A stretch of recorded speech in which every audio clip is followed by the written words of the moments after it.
Assalamualaikum warahmatullahi wabarakatuh. Halo anak-anak, apa kabar kalian semua? Semoga kalian semua dalam keadaan sehat walafiat. Bertemu lagi dengan Ibu pada pembelajaran tematik tema 2, subtema 2, pembelajaran 3 dan 4. Namun sebelum kita masuk kepada pembelajaran hari ini, alangkah baiknya kita berdoa terlebih dahulu. Berdoa dimulai.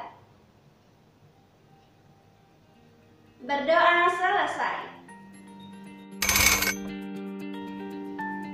Anak-anak, sebelum kita masuk kepada pembelajaran kita hari ini, Ibu akan menyampaikan tujuan pembelajaran kita terlebih dahulu.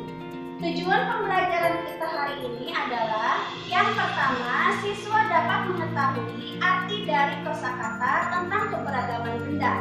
Yang kedua, siswa dapat belajar gerak keseharian dalam tari. Yang ketiga, siswa dapat berlatih tentang perkalian. Nah, anak-anak, itu adalah tujuan pembelajaran kita hari ini. Anak-anak Ibu yang soleh dan soleha, setelah kalian mengetahui tujuan pembelajaran kita hari ini, mari kita simak pembahasan materi tema 2, subtema 2, pembelajaran 3 dan 4 berikut ini. Simaklah bacaan berikut ini. Anak-anak, hari ini kita akan belajar tentang benda cair dan mengenal sifat-sifat dari benda cair. Benda cair merupakan benda yang memiliki sifat yang rumit. Di antaranya, yang pertama, bentuk sesuai wadahnya. Jadi, jika air berada di dalam baskom, maka ia akan berbentuk seperti baskom. Begitu juga jika air berada di dalam gelas maupun botol, maka ia akan membentuk sesuai dengan wadahnya, yaitu seperti gelas dan botol. Kemudian yang kedua, semua benda cair selalu mengalir dari tempat yang lebih tinggi ke tempat yang lebih rendah. Nah, ini disebut juga dengan gaya gravitasi. Yang ketiga, benda cair memiliki kemampuan untuk meresap melalui pori-pori. Nah, ini disebut dengan daya kapilaritas. Yang keempat, benda cair menekan ke segala arah. Dan yang kelima, benda cair memiliki volume yang tetap atau tidak berubah-ubah.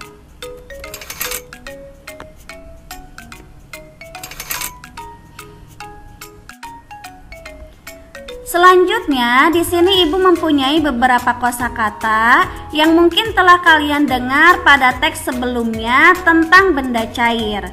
Di sini yang pertama ada kata rumit, yang kedua ada kata gravitasi, yang ketiga ada kata kapilaritas, yang keempat ada kata pori-pori, dan yang kelima ada kata volume.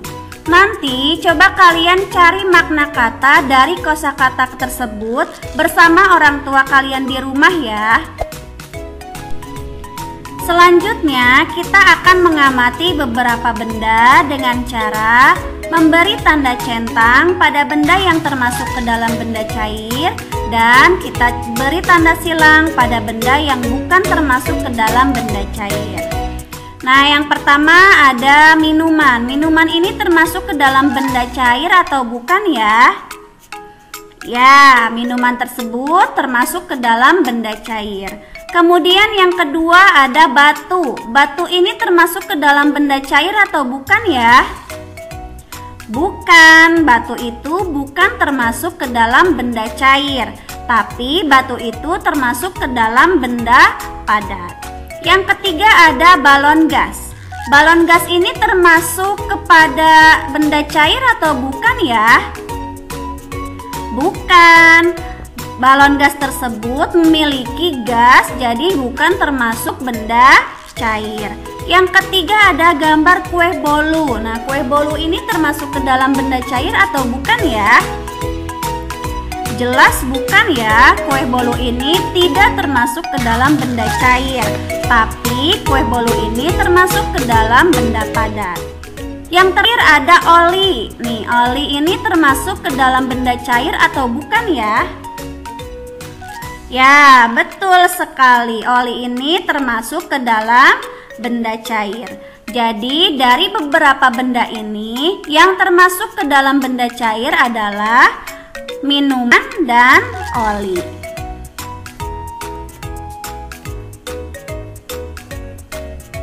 Mengamati gerakan tari. Nah, kita akan belajar tentang gerakan tari dalam keseharian. Pada saat membawa buah di kebun, anak-anak melakukan gerakan. Perhatikan gambar di samping. Apa yang kalian ketahui tentang gambar di samping ini? Ya, di situ ada anak sedang membawa keranjang sambil berjinjit ya. Nah, gerakan membawa keranjang sambil berjinjit ini bisa dilakukan atau bisa kita gunakan untuk gerakan tari dalam keseharian. Kemudian kita akan melakukan gerakan tari. Nah, perhatikan gambar berikut. Ini adalah gerakan kaki dimulai dari yang pertama berjinjit. Kemudian yang kedua berjalan sambil berjinjit. Dan yang ketiga berjalan sambil berjinjit dan menggerakkan tangan.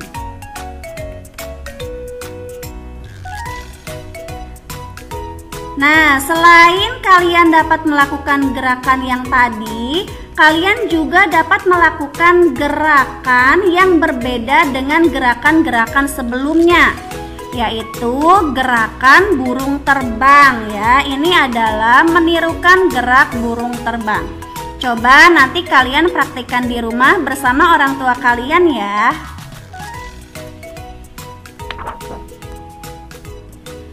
Selanjutnya anak-anak, kita akan belajar tentang perkalian.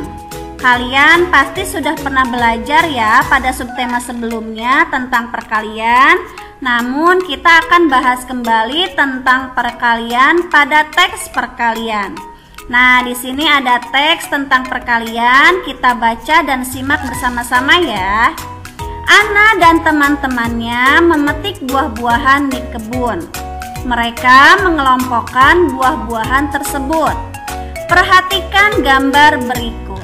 Nah, di sini ada gambar apel ya. Buah apel yang telah dipetik oleh Ana dan teman-temannya. Kita rubah menjadi perkalian ya. Di sini ada 4 kotak dan di dalamnya masing-masing ada 3 buah apel.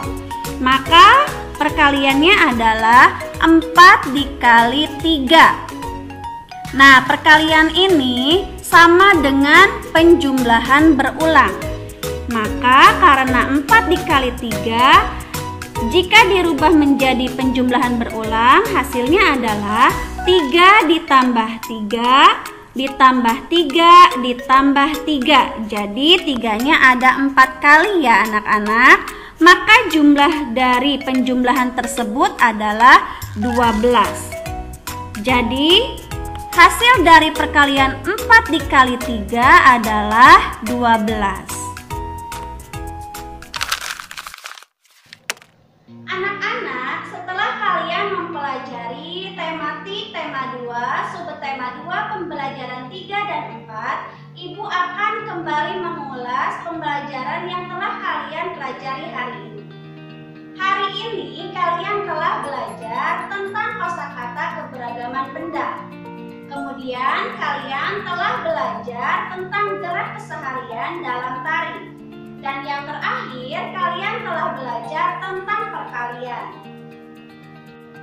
Anak-anak yang Ibu sayangi, mungkin pertemuan kita cukupkan sampai di sini dulu ya. Namun sebelum Ibu tutup pembelajaran hari ini, mari kita ucapkan hamdalah bersama-sama. Alhamdulillahirabbil alamin.